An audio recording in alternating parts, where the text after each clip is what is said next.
Hello అండి, నమస్తే. అందరూ ఎలా ఉన్నారు? ఈరోజు నేను పచ్చిమిర్చి కారంతోనే వంకాయ కూర చేశాను. అది కూడా చెట్టు మీద నుంచి కోసిన వంకాయలు. మేము మా కోడలు వాళ్ళ ఇంటికి వెళ్తే అక్కడ వంకాయలు చాలా ఉన్నాయి. అయితే కొన్ని వంకాయలు కోసుకొచ్చాను. ముందుగా వాటిని నీట్గా కడిగాము. ఆ తర్వాత కొన్ని సాల్ట్ వాటర్లో వంకాయ ముక్కలని కట్ చేసి దాంట్లో వేసేసి, వంకాయలు కట్ చేసినప్పుడు ఎప్పుడైనా సరే సాల్ట్ వాటర్లో వేసుకోవాలి, లేకపోతే అవి బ్లాక్ అయిపోతాయి. ఆ తర్వాత చేదు కూడా వస్తాయి. నేను ఈరోజు గ్రీన్ చిల్లీతోనే వంకాయ కూర వండాలనుకున్నాను.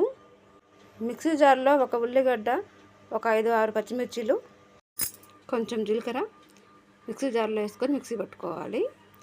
ముందుగా ఉల్లిగడ్డ తాలింపులో వేసుకొని ఉల్లిగడ్డ ఫ్రై అయిన తర్వాతకి ముందుగా పట్టిన మిక్సీ జార్లో నుంచి తీసి మనం పచ్చిమిర్చి కారం వేసుకోవాలి. ఆ తర్వాత కొంచెం పసుపు, కొంచెం అల్లం పేస్ట్ వేసి కొద్దిసేపు ఫ్రై చేసుకోవాలి. ఆ తర్వాతకి వంకాయ ముక్కలు కూడా వేసుకోవాలి. కొంచెం మగ్గిపోయిన తర్వాతకి కొంచెం సాల్ట్ వేసుకోవాలి.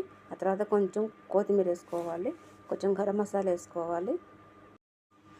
Green chilli brinjal curry ready అయిపోయింది.